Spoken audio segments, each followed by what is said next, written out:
Bonjour à tous, c'est Stéphane, on se retrouve pour une nouvelle vidéo un petit peu particulière. Ça va être juste un petit exemple de modélisation en vitesse accélérée. Alors la prise de base a duré quand même plusieurs minutes. On a essayé de raccourcir ça sur une dizaine de minutes à peu près. Et je vais essayer de vous commenter tout ce que je fais. Alors, bien entendu, comme c'est une vidéo accélérée, vous pouvez, dans le lecteur YouTube en bas à droite, régler la vitesse sur 0,25. Bon, le commentaire, forcément, l'audio sera complètement déformé. Mais au moins, la vitesse de lecture, elle, sera en vitesse quasi réelle, on va dire. Donc ça sera déjà peut-être plus facile pour vous pour mieux appréhender en fait les manipulations que je vais réaliser. Bon, vous allez voir que je rentre pas forcément dans le détail, j'aurais pu mettre des plis sur le fauteuil, etc. Ici, on va modéliser un fauteuil d'une marque assez connue. J'aurais pu rentrer dans le détail, effectivement, je ne l'ai pas fait. Pareil au niveau des dimensions, je me contente d'importer des plans au début dans lesquels je vais définir une hauteur, mais globalement, ça me permet d'avoir une forme utilisable pour, par exemple, l'intégrer dans une scène par la suite, avoir quand même un modèle assez détaillé pour que ce soit assez joli, mais pas trop non plus pour pas que ce soit trop lourd. Allez, on est parti pour cette vidéo. Donc ici, je vais commencer par faire un plan que je vais mettre sur la vue de gauche. Donc vous voyez que je vais le tourner pour qu'il soit face à la vue de gauche. Je vais importer ma première texture dessus qui sera donc la vue de gauche. Voilà, je le positionne, je réajuste en fait le plan pour qu'il soit pile poil à la taille. Et je le place par rapport à l'origine. J'en fais un groupe que je vais bien sûr dupliquer avec une rotation, sur lequel je vais importer la vue de derrière cette fois-ci. Voilà, j'ajuste toujours pareil. La vue du sol, ça va être pour la vue de dessus, mais je ne vais pas forcément l'utiliser ici pour la modélisation finalement. Voilà. Sur les parties arrière, je vais appliquer au début, vous voyez, une texture basique de couleur sur lequel je vais donc passer tout en matériau transparent. Comme ça, quand on passera derrière, on pourra voir la géométrie et non pas en fait un plan opaque.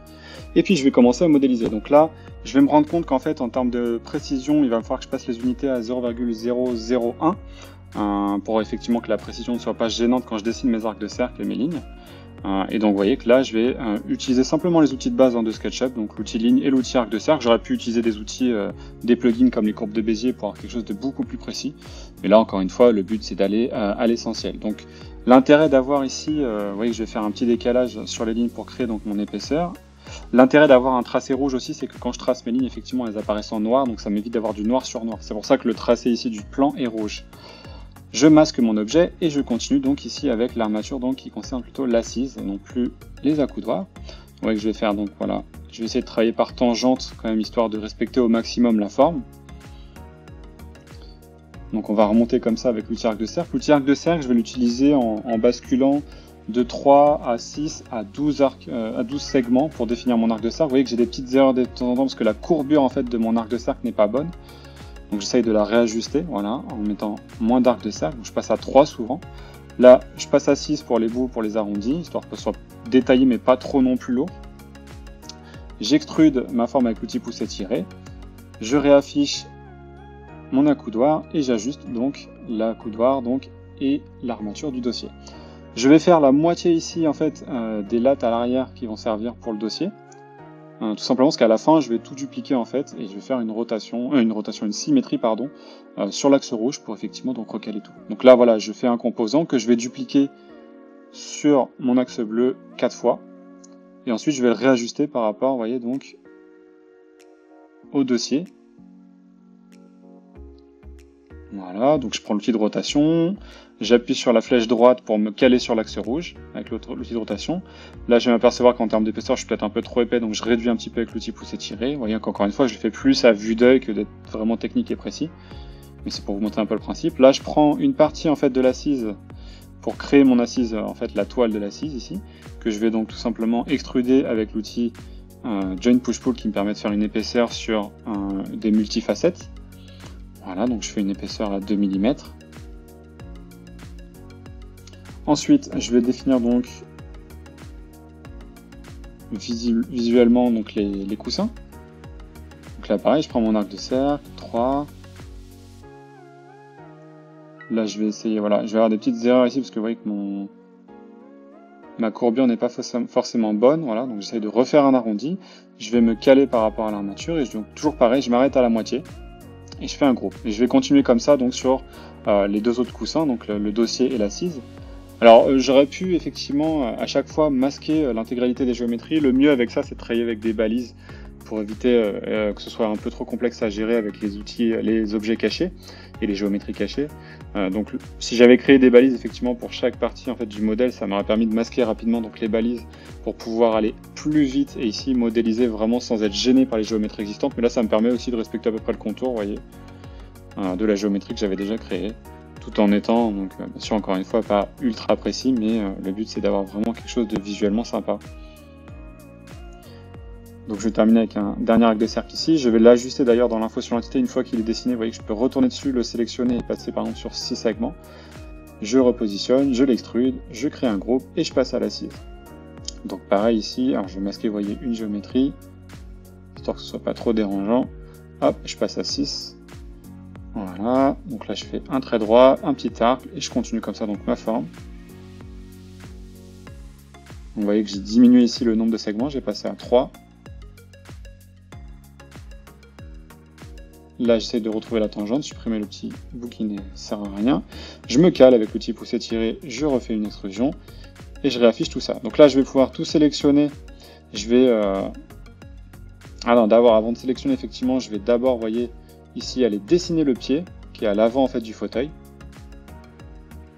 Voilà, je pars sur l'axe bleu, ensuite, je vais suivre, en fait, vous voyez, le milieu de chaque arête pour aller retrouver, donc, la partie centrale. Et je vais donc extruder de 2 cm de chaque côté.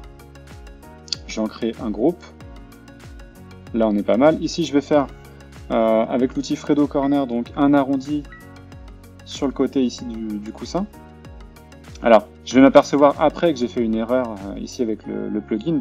Vous allez voir que Fredo Corner, pour ça, il est très pratique.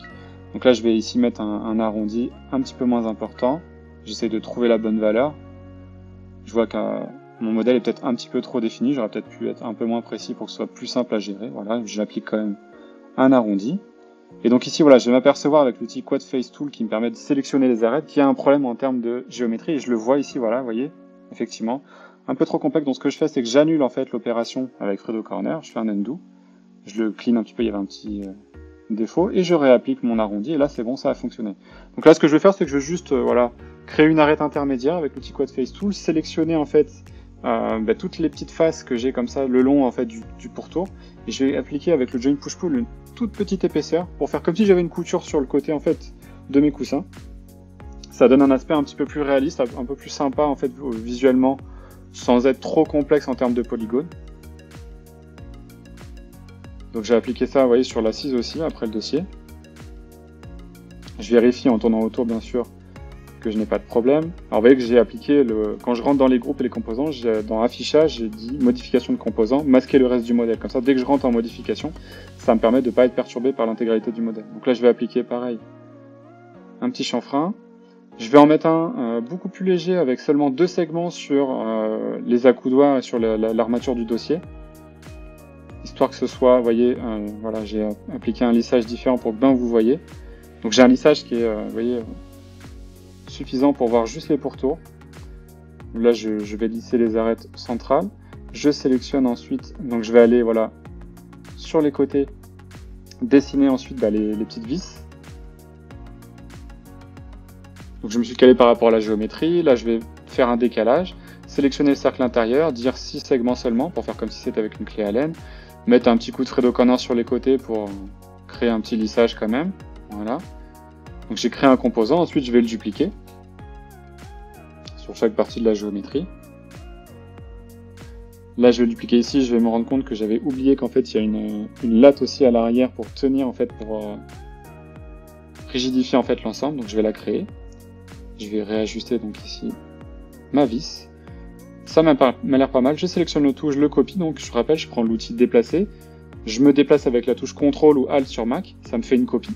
Et du coup, après, je vais faire clic droit sur l'intégralité de ma copie, des éléments copiés, je vais dire retourner le long de l'axe rouge, et ça va me faire une symétrie. Alors, il y a des outils aussi, des plugins qui permettent de faire des symétries automatiquement. Là, je vais utiliser donc une texture que je vais appliquer avec l'outil Sketch UV en box map. Donc en fait, je prends le premier outil de Sketch UV, je sélectionne ma géométrie, je fais clic droit avec le premier outil de Sketch UV, et je dis box map à chaque fois. Ce qui me permet en fait d'appliquer proprement en fait une texture sur une géométrie qui est complexe. Voilà. J'aurais pu être beaucoup plus détaillé encore, mais c'est déjà vraiment visuellement pas mal. Là j'applique un petit chanfrein sur les lattes aussi. Vous voyez que c'était des composants, donc je vais toutes les sélectionner les éclater, les cleaner, histoire de récupérer la géométrie propre et d'enlever des arêtes qui sont inutiles. Donc je les supprime simplement avec l'outil gomme. Voilà, j'applique pareil mon petit chanfrein. Ensuite je vais faire pareil sur donc l'appui-tête, le dossier aussi, et l'assise. Donc je rentre dedans, je supprime une arête, je fais un petit coup de clean-up pour supprimer les arêtes qui sont non utiles. Là, voilà, donc je supprime une arête, un coup de clean-up. Je vais appliquer une petite couleur sur le pied. Même chose pour les vis. Ensuite j'applique une texture sur la partie des coussins, donc je vais commencer par l'appui-tête. Voilà, donc j'importe une texture, je sélectionne une texture de tissu, je regarde un peu celle que je choisis ma texture, je l'applique partout, Sketch UV, clic droit, après avoir sélectionné la géométrie, Box Map. On essaiera de traiter dans une prochaine vidéo l'outil Sketch UV, vous verrez que c'est très pratique. Donc là pareil pour la toile qui sert en fait de support à l'assise. J'applique ma texture, et voilà, je vous mets donc les petites ombres, et j'ai terminé donc la modélisation de ce fauteuil de manière assez simple. A bientôt pour une prochaine vidéo.